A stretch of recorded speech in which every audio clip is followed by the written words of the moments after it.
So today just want to show a quick video as we've made a little bit of progress on our 2007 Ford Freestyle. You can see we have the entirety of the plastic dash, the center console, and everything I like to get out of there out.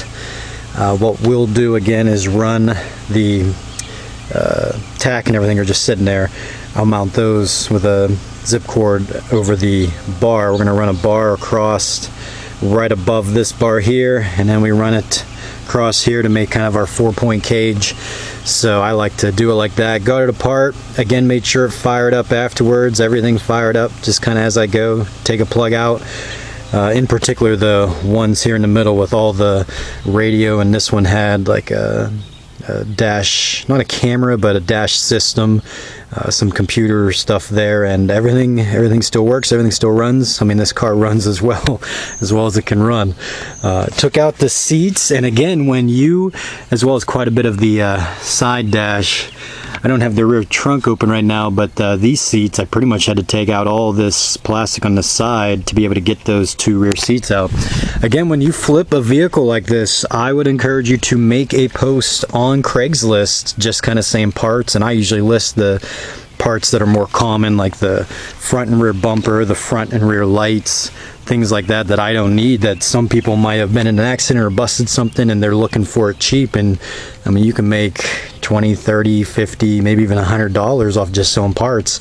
I've already made 50 bucks, as a gentleman wanted. It was kind of odd. He didn't want the driver's seat, which I didn't want to give up. Didn't want the passenger seat, but he wanted the middle seat and the rear two seats, which are, you know, the, I guess, more top-notch seating. I mean, I personally like cloth. I don't like the seating here like we have with the, I think it sticks to you. I just don't like it. But he wanted those rear seats and a couple other random things like the dash. It had a nice dash piece. So for 50 bucks, I mean, I was going to scrap it anyways, so made a little money. So I'd encourage you to do that. You might make some money before you scrap it. So here she is. You can see I kind of stopped here. We're picking it up now.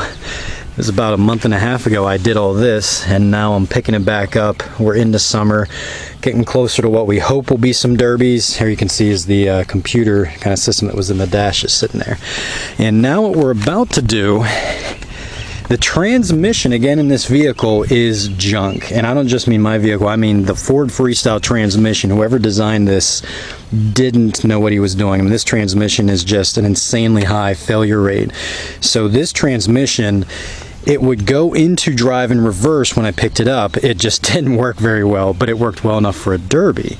Well, now as I just kind of drove it around the neighborhood here a little bit, and at first it worked about 2-3 minutes, but then it would go in drive and reverse, but it was like crawling no matter what I got in on the gas accelerator. It just barely crawled. So I went and picked up, figured it was worth a shot, this Lucas transmission fix. Now, do I think this is going to fix my transmission? Heck no. But one, I thought maybe the fluid is low. So what I'm about to do is I'm going to cut this pretty much where I want it, right here behind this plug, and then I'm just going to again use a chicken wire to kind of gauge that over so nothing gets sucked in there while the motor's running or in a derby. And this is the battery mount. Get the focus. I'm just going to take these bolts out. Probably won't do that right now, but I'm going to do that for the derby. So once this is all out, the transmission, from what I understand, the dipstick, very similar to the oil one, I think this one has a red cap from what people said, but I can't really see it now, should be right down in there. I believe that seems to be what everything online is saying. So I'm not familiar with it, so I'm going to try to get down there first, check the fluid. I'm hoping actually it's like bare, there's nothing in it, and just putting fluid in will help. But if not, I'm going to try some of this Lucas transmission fix. It was 12 bucks at AutoZone, not a big deal, and see if it can just get it to run a little bit better.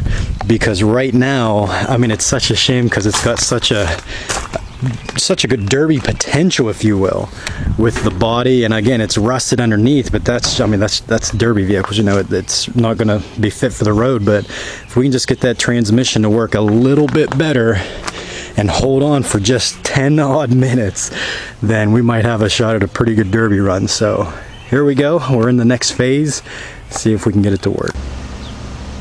So just wanted to show, again, I just carefully cut this. We're just gonna put, I have one here, a little chicken wire, put it on there, put a zip tie around it, or a clamp. I have an extra one, I'm not sure if I do, just to keep anything from being sucked in there while it's running. I just cut that off. And again, talk about selling stuff, that filter is like brand new, so I'll see if the guy that bought these parts wanted it. But we have found the dipstick. There she be. Get the camera to focus. So mine, the one on the online I saw, said he had a red tip. This one, you can see, comes up through there, and it was kind of tucked in with all this plastic and everything here. I couldn't see the actual dipstick coming up through there until I got that air filter plastic all out. But there she is. So we are going to check the stick, see if it has anything on it, and we're going to add, probably not going to drain anything, because it seems like you have to actually take the bottom part of the transmission out. I mean, I don't know, we'll see what it looks like and if it runs any better when I add that transmission Lucas oil stuff to it. So here we go.